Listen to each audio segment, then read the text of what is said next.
शुरू करता हूँ इस पाक परवरदिगार के नाम से, जिसके कब्ज़ा कुदरत में आपकी और मेरी जान है। सुनते कानों, देखती आंखों को आपके मेज़बान शिराज का सलाम पहुँचे। दोस्तों, आज हम बात करेंगे पाकिस्तान के पास ज़्यादा फासले तक मार करने वाले air defence missile system HQ-2 के बारे में। नाज़रीन इकरामी, इस मिसाइल फैमिली S-75 के बहुत से नाम हैं, पर SAM-2 गाइडलाइन की चाइना की बनी एडवांस्ड कॉपी, जो कि पुराने असल मिसाइल के मुकाबले में बहुत ही जदीद टेक्नोलॉजी का हामिल है। SAM-2 की कामयाबी का झंडा तब गाड़ा गया था जब इसने अमेरिका के सबसे ज़्यादा बुलंदी पर जाने वाले एक जासूस तियारे U-2 को मार गिराया था। दोस्तों, अमेरिकी इस तियारे को सोवियत यूनियन की जासूसी करने के लिए पाकिस्तान से ऑपरेट करते थे। दोस्तों, 1960 में ये मिसाइल अभी नया ही था कि अमेरिकी जो जासूसी के लिए इस्तेमाल कर रहे थे, इन्हें भी इसकी सलाहियत का अंदाज़ा नहीं था। नाज़रीन इकरामी, सोवियत यूनियन को पता था कि अमेरिका 17,000 फीट की बुलंदी पर U-2 जहाज़ों से इसकी जासूसी कर रहा है। इस सोच को दिमाग में रखकर एक ऐसा मिसाइल बनाया जाए जो आसमानों से तारे भी तोड़ लाए। दोस्तों, SAM-2 गाइडलाइन को ऑपरेशनल करते ही फील्ड कमांडर यवगेनी ने ऑर्डर दिए थे कि अब जब U-2 आए तो बचकर ना जाए, क्योंकि उस वक्त के मिग और सुखोई इतनी बुलंदी पर नहीं जा सकते थे। इसलिए एयर डिफेंस यूनिट्स को रेड अलर्ट रखा गया और बिल आखिर मई 1960 की सुबह को मिखाइल ने रेडार पर U-2 तियारे की नज़र आते ही 3 मिसाइल फायर कर दिए। तियारा उस वक्त सोवियत यूनियन के 250 किलोमीटर अंदर था। दोस्तों, सोवियत यूनियन ने पाकिस्तान और अमेरिका को खूब लताड़ा। अमेरिका ने हस्बे साबिक झूठ के पल बांधे कि जहाज़ तुर्की पर गुम हो गया था, पर कोई फ़ायदा ना हुआ।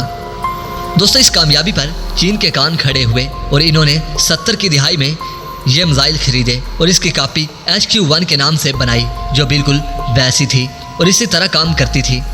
प्यारे दोस्तों, उधर अमेरिका ने काउंटर मैसेजर निकाले और जहाज़ों पर लगाए।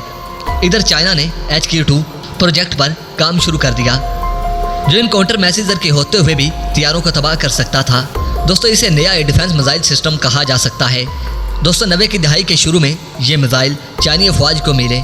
ये लॉन्ग रेंज एंटी एयरक्राफ्ट समझा जाता है। दोस्तों, HQ-2 की रेंज 115 किलोमीटर है और ये नया मिसाइल 77,000 फीट की बुलंदी तक टारगेट को निशाना बना सकता है। इसका अपना रेडार सिस्टम, जो कि टारगेट को लोकेट करता है और फिर मिसाइल को रास्ता दिखाता है, SJ-202 है।